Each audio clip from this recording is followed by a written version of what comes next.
आज पूरी दुनिया का अजीब माहौल है। हर आदमी तरक्की की राह पे दौड़ रहा है। कोई सोचता है कि जिसने बिल्डिंगें बना ली वो कामयाब है, कोई सोचता है जिसने गाड़ियां खरीद ली वो कामयाब है। किसी की सोच अपनी ये है कि जिसने दुनिया में आकर के कोई डिग्री हासिल कर ली वो कामयाब है। कोई सोचता है कि जिसे चार लोग सलाम करने लगे वो कामयाब है। कोई सोचता है लोग जिसके नाम से डरने लगे वो कामयाब है। लेकिन इनमें से कोई भी कामयाब नहीं है। सबसे बड़ा कामयाब वो है जो कब्र में ईमान बचा के ले जाए। बेशक बेशक, वो सबसे बड़ा कामयाब है जो कब्र में ईमान बचा के ले जाए। और सबसे बड़ा काम है कब्र में ईमान बचा के लेके जाना। अल्लाह ताला हम सब को ईमान पर मौत नसीब फरमाए। कभी कभी कब्रिस्तान भी जाया करो। महफिलें मेले हम कोई जगह नहीं छोड़ते, सब में चले जाते हैं, लेकिन कभी कब्रिस्तान भी जाया करो और जाकर के कभी वो टूटी कब्रें देखा करो जिनकी लकड़ियां नज़र आती हैं। और वहाँ जाके आवाज़ दे के उन दफन होने वालों से पूछा करो, कब्रिस्तान आने वालों बताओ तुमने इस ज़मीन के अंदर की ज़िंदगी को कैसा पाया। कभी पूछ लिया करो। आज जो दुनिया में हम सितम कर रहे हैं, किसी के पास पावर है ना तो वो कमज़ोर को जीने नहीं दे रहा है, जिसके पास ताकत है वो गरीब का गला दबाने पे लगा है। वो यार ये 4 दिन की ज़िंदगी है, 4 दिन की ज़िंदगी है और ये जवानी तो बस लम्हों में गुजर जाएगी। जुल्म कितने दिन कर लेंगे हम, कब तक सता लेंगे हम। मेहरबानी करो कभी कब्रिस्तान जाके पूछा करो उस कब्रिस्तान में आने वालों, बताओ तुमने कब्रिस्तान की ज़मीन को कैसा पाया। यकीनन आवाज़ आएगी। हम दुनिया के अंदर समझते थे कि ज़्यादा पैसा कमा लेना ये काफ़ी है, ऊंची इमारतें बना लेना काफ़ी है। हमने सोचा था 4 लोग सलाम करने लगे, हम समझ गए थे ज़िंदगी भी कामयाब, मरना भी कामयाब।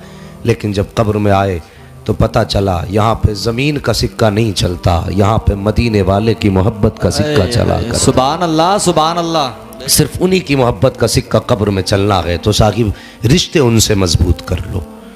एक दिन हज़रत अली रज़ी अल्लाह तआला अन्हु कब्रिस्तान के पास से गुजरे। आवाज़ दे के कहने लगे, ओ कब्रिस्तान में लेटने वालों बताओ तुमने कब्र की मंजिल को कैसा पाया। आवाज़ आई, अली हमसे न पूछो, पहले ये बताओ जिन्हें हम छोड़ के आए थे उनका क्या बना।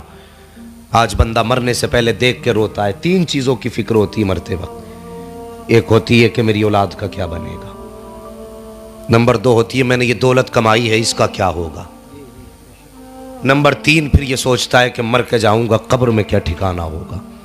हर आदमी को ये 3 फिक्रें मरते वक्त होती हैं। उन्होंने पूछा था, अली हम अपने पीछे जिन लोगों को छोड़ के आए थे उनका क्या हुआ। हजरत अली फरमाते हैं पहले तुम बताओ बाद में मैं बताऊंगा। कब्र से आवाज़ आई, अली दुनिया में बड़ी ऐश की ज़िंदगी गुजारी, इतनी शान की ज़िंदगी गुजारी कि पूरी ज़िंदगी कभी कांटा नहीं चुभा। लेकिन जैसी कब्र में पहली रात आई और कब्र ने पहला झटका दिया था, ज़िंदगी की सारी खुशियों का जायका ही ख़त्म हो गया था। इतना सख्त झटका था पहला कब्र का, तो कहा था पहले झटके ने दुनिया की सारी राहत भुला दी थी। अली बड़ी मुश्किल ज़िंदगी है कब्र की। लेकिन अली बताइए जिनको हम अपने पीछे रोता हुआ छोड़ के आए उनका क्या बना। हज़रत अली ने फरमाया था, किसकी बात कर रहे हो तुम, अपने पीछे किसको छोड़ के आए। कहने लगा मैंने पीछे बीवी छोड़ी। अली उसका क्या बना। हज़रत अली ने फरमाया तू जिसे बीवी बता रहा है, जिसे रोता हुआ छोड़ आया था उसने दूसरा शोहर कर लिया है। कहा फिर मेरे दोस्तों का क्या बना। उसने कहा कि जिन्हें तू दोस्त कहता था, जो कहते थे तेरे बगैर सुबह नहीं होती, जो कहा करते थे तेरे बगैर 1 मिनट नहीं कटता, जो कहा करते थे तेरे बगैर ज़िंदगी कैसे गुजरेगी। का तुझे दफन हुए कुछ दिन गुजरे थे कि उन्होंने नए यार बना लिए, अब तेरी कमी भी उनकी ज़िंदगी में नहीं रह गई। उसने कहा इतनी जायदाद इकट्ठी करके आया था, उस जायदाद का क्या बना।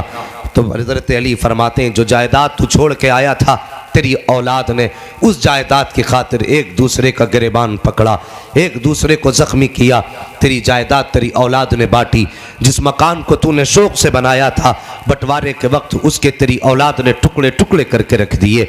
और साहिब ये दुनिया है बड़ी बेवफा दुनिया है, ये कभी किसी की नहीं हुई है।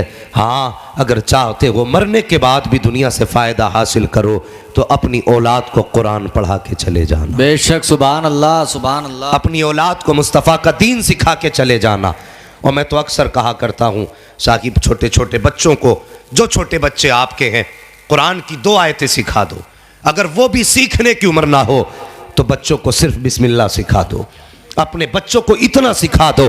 और जब रात को घर का हिसाब बीवी के साथ बैठ के किया करो, जब घर के मामलात की बातें बीवी के साथ बैठ के किया करो, जब तन्हाई में बैठ कर के घर के खर्च की बातें किया करो, रात में बीवी का हाथ पकड़ के कहा करो, मेरी शरीक हयात सफ़र पर रहा करता हूँ, परदेश में रहता हूँ, घर से निकलना रहता है, ज़िंदगी का कुछ पता नहीं कहाँ खैराबाद कह दे, न जाने कहाँ ज़िंदगी का बंधन टूट जाए। ए मेरी शरीक हयात, अगर मेरा इंतकाल हो जाए तो मुझ पर इतनी मेहरबानी करना, मेरे छोटे बच्चों को भी जनाजे के साथ भेज देना, ताकि जब दुनिया दफन करके वापस आ जाए तो मेरे ये छोटे बच्चे कब्र के सरहाने खड़े हो जाए और दोनों हाथ उठा के मेरे रब की बारगाह में सिर्फ बिस्मिल्लाह पढ़ करके इतना कहते हैं, या अल्लाह मेरे बाप की मगफिरत फरमा दे। ओ खुदा की कसम, ये छोटे बच्चे जब कब्रिस्तान जाया करते हैं और बिस्मिल्लाह पढ़ करके बाप के इसाले सवाब के लिए हाथ उठाया करते हैं, तो खुदा की कसम, खुदा का दरियाए गज़ब कितने ही शबाब पे क्यों ना हो, लेकिन जब छोटा बच्चा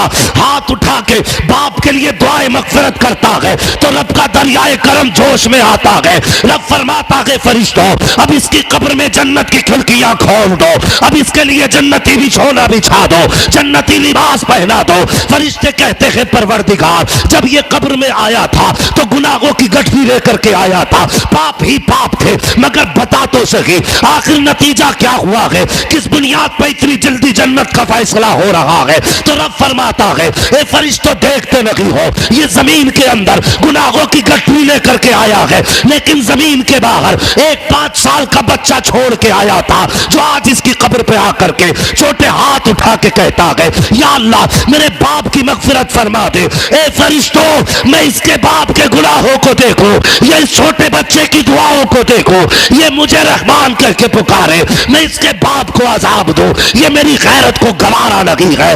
इस बच्चे के हाथ नीचे आने से पहले मैंने इसके बाप को जन्नत का परवाना भी दे दिया है, राहत का परवाना भी दे। बेशक, सुभान अल्लाह, सुभान अल्लाह, सुभान अल्लाह। नारे तकबीर, नारे रिसालत, उलमाए अहले सुन्नत, अज़मते वालिदैन, अज़मते कुरान, अज़मते मुस्तफ़ा, नारे तकबीर, सुभान अल्लाह।